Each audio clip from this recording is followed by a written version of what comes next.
Bismillahirrahmanirrahim, alhamdulillahi rabbil alamin, wassalatu wassalamu ala rasulina Muhammad wa ala alihi wa sahbihi ajma'in.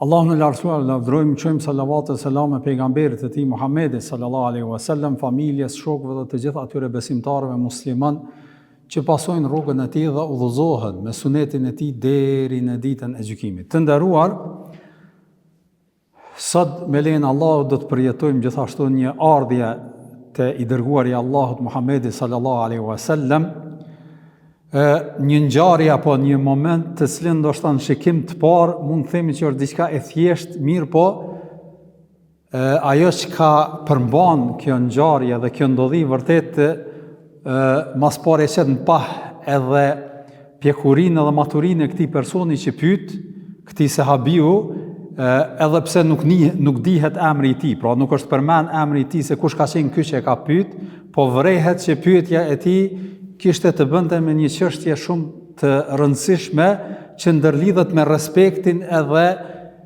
mirësjelljen e njeriut në përgjithësi. Hadithi pra është e transmeton Buhariu dhe Muslimi, është i njohur, besoj që e keni dëgjuar edhe ju të gjithë, prandaj do të vazhdojmë me njëherë tutje me e shpjegu ngjarjen. Ebu Hurejra e transmeton, thot pejgamberi sallallahu alaihi wasallam me një rast derisa ka qenë në një rrethana dhe në një situatë, vjen një njeri tek ai edhe i thot: "O i dërguari i Allahut."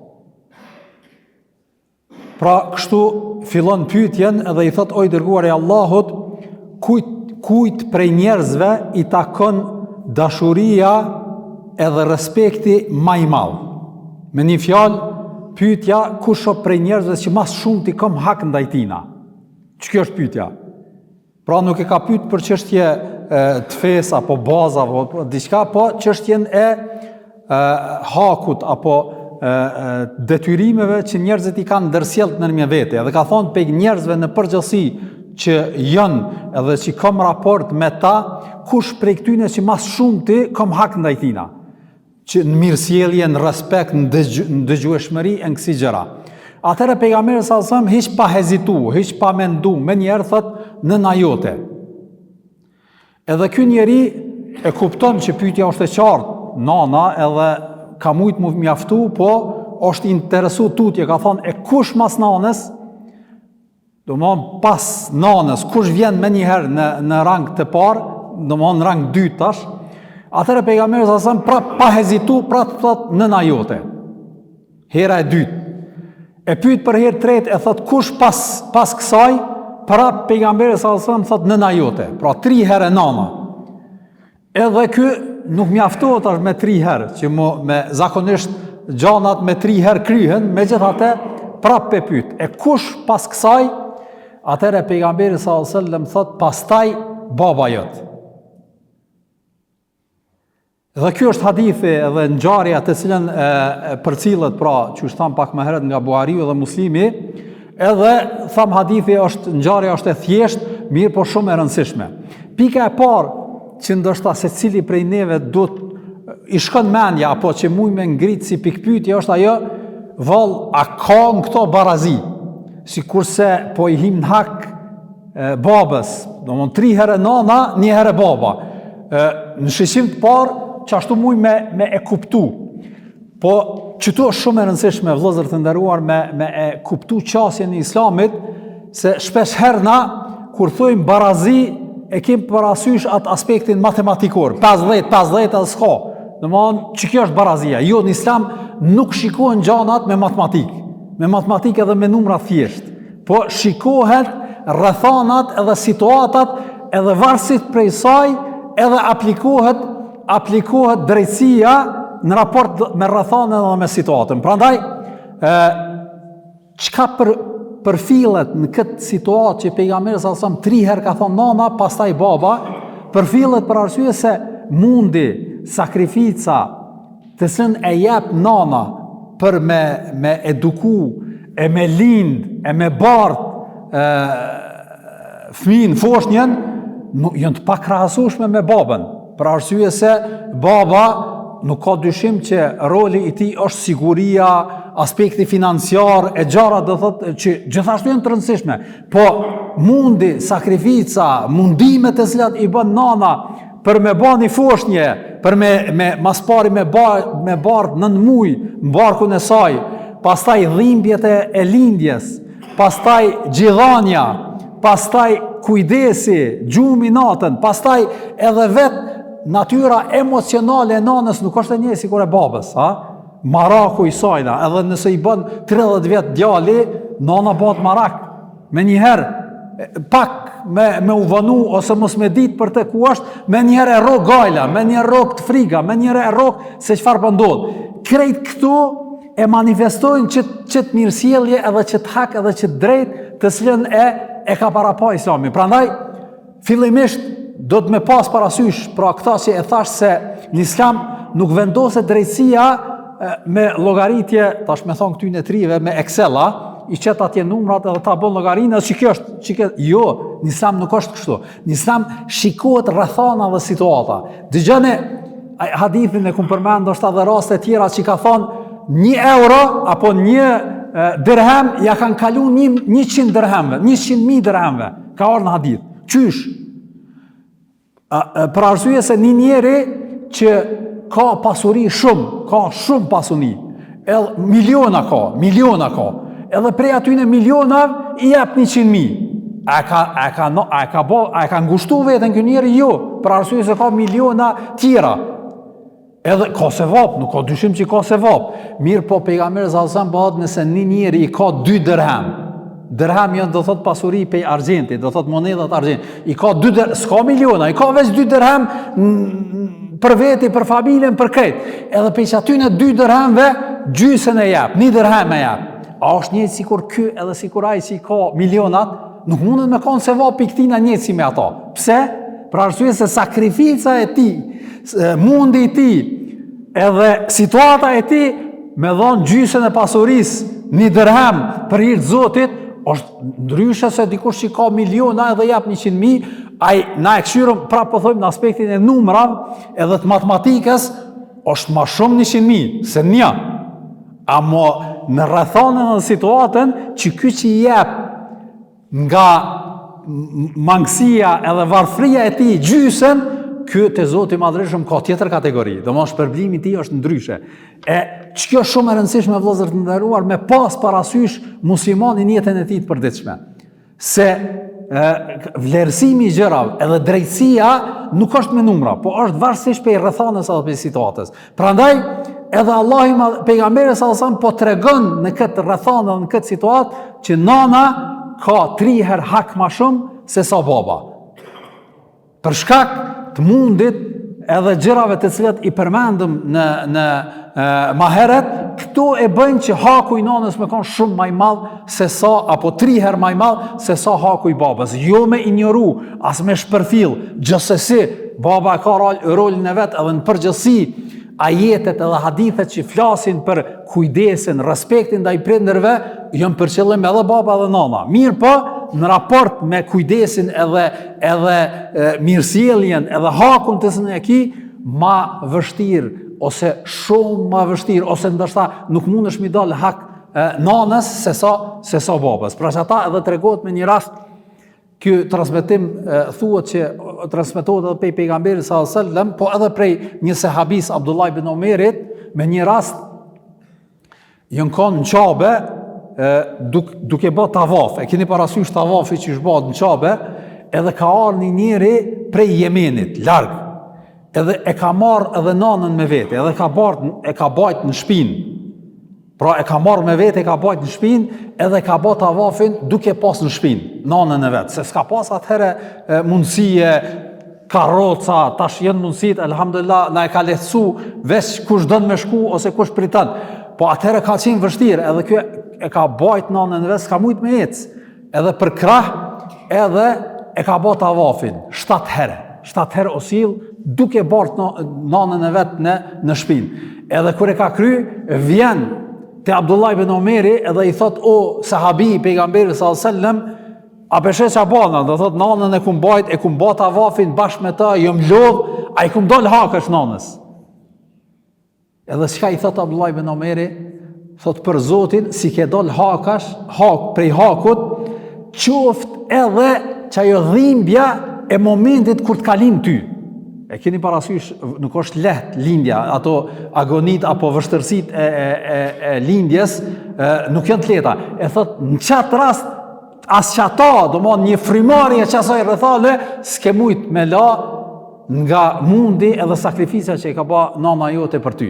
Prandaj, këtu vërtetohet se pra një shembull i thjesht se vërtet nana ka vështirësi ndryshme se sa baba, prandaj edhe ky prioritet është në këtë rrethon. Përndryshe, hadithet, ajetet, të cilat vërtetojnë edhe qesin pa respektin ndaj prindërve në përgjithësi janë të shumta.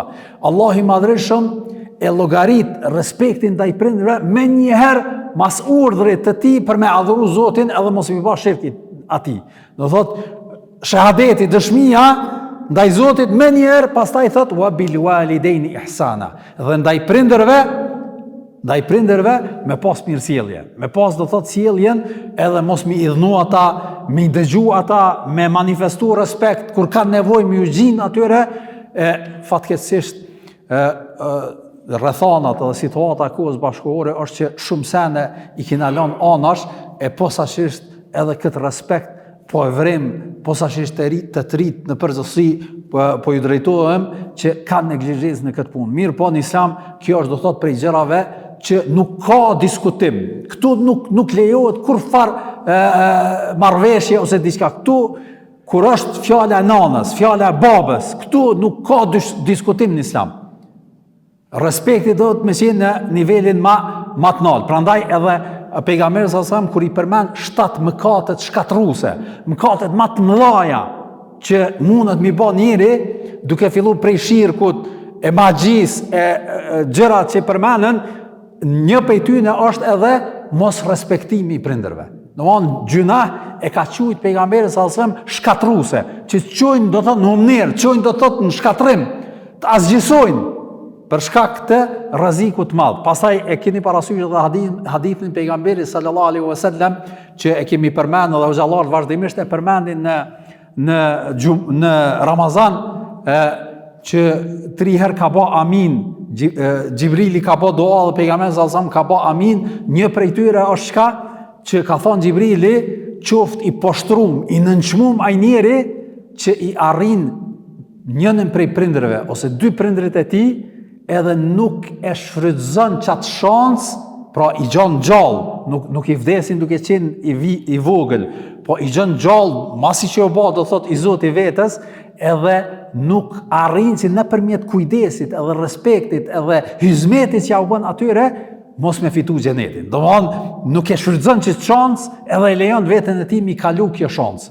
Prandaj vëllezër të nderuar, këtu nuk ka diskutim.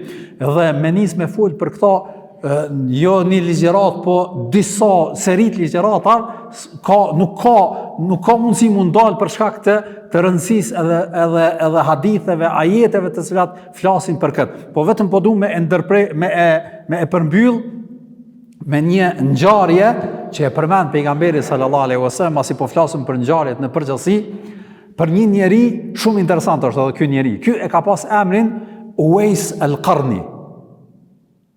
Uwais al-Qarni, kështu e ka përmend. Ky njeri ka qenë prej banorëve të Yemenit. Edhe ka pranu Islamin duke qenë gjallë ende Muhamedit sallallahu alaihi wasallam, duke qenë në Yemen. I ka shku Islami, e keni parasysh delegues që kanë shku, e ka pranu Islam, o ba musliman. Edhe ka pas shumë qef me taku Muhamedit sallallahu alaihi wasallam, me arte Muhamedit sallallahu alaihi wasallam edhe mu ba shoqëruesi i tij dhe mu ba sahabi. Mirë, po nuk e ka arrit atë. Muhamedi sallallahu alaihi wasallam ka vdek edhe se ka taku. Pra o ba musliman, e ka pranu Islamin, po nuk konsiderohet që është sahabi. E keni parasysh kush është sahabi? Sahabi është ai që o ka musliman edhe e ka taku Muhamedin sallallahu alaihi wasallam gjallë. E ky o ba musliman, po s'ka arrit, duke qenë Muhamedi sallallahu alaihi wasallam gjallë, po s'ka arrit me pa pejgamberin sallallahu alaihi wasallam edhe mu ba pe sahabive. Megjithatë, pejgamberi sallallahu alaihi wasallam e ka lavdru duke qenë ai në Yemen. Duke qenë në Yemen, pejgamberi sallallahu alaihi wasallam ka thonë është një njeri e ka emrin Uwais, edhe ka përmend edhe familjen e tij kujt ai takon, edhe shenjat e tij, cilat kanë qenë shenjat e tij. Ka thonë ka qenë i smur prej një smundje të lkurës. Edhe ka bë dua edhe Allahu e ka shëru. Përveç një pjesë në trupin e tij, do thot një pjesë të vogël i ka me domosdoshmë shaja e smundjes. Domosdoshmë që kjo ka qenë paralajmërim pejgamberit sallallahu alajhi wasallam. Ka qenë është prej njerëzve më të mirë që mundet mi pas njerëzimin përgjithësi. Kështu e ka përmend pejgamberi sallallahu alajhi wasallam. Edhe ka thonë, kush prej juve e takon këtë njeri, le t'i thot atina me bë dua për të, që m'ia fal Zoti. Do thot, a e keni parasysh në Islam, nëse e sheh një njeri të mirë, një hoxh, bën mi thon lutë Zotin për mua. Për shkak të vlerës, respektit, jo që ti ata pe lut, po mi thon bë dua për mua. E pejgamberi sallallahu alajhi wasallam ka thonë, kush mundet mi thon edhe me kërku prej tij që ai me bë dua për te Zoti, për arsye se ka thonë duaja e tij nuk kthehet. Ai kur i bën dua Allahut, Allahu nuk ja refuzon, nuk ja kthen duan. Që ky ka qenë ai njeri. Pra jo sahabi tabin. Mirë, po ai dini pse është lavdëruar kaq shumë. Edhe pse ai faktikisht nuk ka arrit më bë sahabi, e ka pas një pengesë apo një pamundësi. Ajo ka qenë se ka pas nanën në mosh të thyme, shumë ka qenë e vjetër, ka qenë e ka humb, ka qenë e verbër, edhe ky o kujdes me ta, i ka nejt gati. I ka nejt, nuk ka mujt me dal, me shku dikun, për arsye se nana vet ka me të kesh. Ka dash me shku te pejgamberi sallallahu alajhi wasallam me taku edhe mu bë sahabi edhe me marr dituri prej tij, po s'ka mujt për hatër të nanës. I ka nejt gati nanës. Edhe Allahu i madhreshëm për shkak që saj e ka ngrit në këto vlera, edhe pse nuk e ka mri vlerën edhe respektin apo nivelin e me qenë sahabi. Për shkak të këtij respekti që ka manifestuar ndaj nanës tij, pejgamberi sallallahu alajhi wasallam e ka përmend edhe ka lavdëruar, edhe tregohet në pasi që ka vdek Muhamedi sallallahu alajhi wasallam në kohën e Omerit, kur kon halife Omeri, ky ka ardhur në Medinë. Edhe Omeri tregon Dhahabia, një prej dietarëve, transmeton thotë, sa herë që vinin delegacione prej Yemenit, Omeri e majke men këtë paralajmërim pejgamberit sallallahu alajhi wasallam, edhe thoshte, a mos është mesin e juve një njerëz që ka emrin Uwais. Gjithmonë i ka vetë. Derisa kanë thonë është një. Ka thonë, a është prej karnit, a e ka prej ardhën për këtij vendi, po. Edhe e ka taku, edhe i ka thonë, a e kini shaj që të kamet për smundjes, ka thonë po e kam, edhe ka kuptu që qaj është, edhe e ka respektu, e ka puth, edhe ka thonë, bo, lutë e Zotin për mu. Në mund që ata që ka thonë pejgamberi sallallahu alajhi wasallam, ka thonë, edhe kjo ka thonë, qaj e ka thuti, unë me lutë Zotin për ty, po ti je sahabi, e ka njoftë që është Omeri, thot ku, ka thonë, qështu e kom dëgju pejgamberi sallallahu alajhi wasallam që ka folë për ty, edhe ka ba doa aj, mirë po pas kësaj, është tërhek, s'ka dash më bë i famshëm, se njerëzit me kuptu që është një njerëz që i ka përmend pejgamberi sallallahu alajhi wasallam ngajnë mastina, po është tërhek, ka shku në Kufe, edhe ka nejt heshtur, do të thonë nuk ka ekspozuar shumë. O ditë për të, po jo shumë. Pra kjo është ngjarja me cilën po duam e përmbyll këtë ngjarjen e sodit apo serinë e ligjëratave erdhi një njeri, pra edhe nga kjo ngjarje po e kuptojmë se çfarë vlere mundet me mri njeri nëse vetëm është i kujdesshëm edhe është nga ata të cilët manifeston respekt ndaj prindërve e në rend parë ndaj nanës së tij. Wa sallallahu ala nabina Muhammad wa ala alihi wa sahbihi ajma'in. Allahu ju nderoft.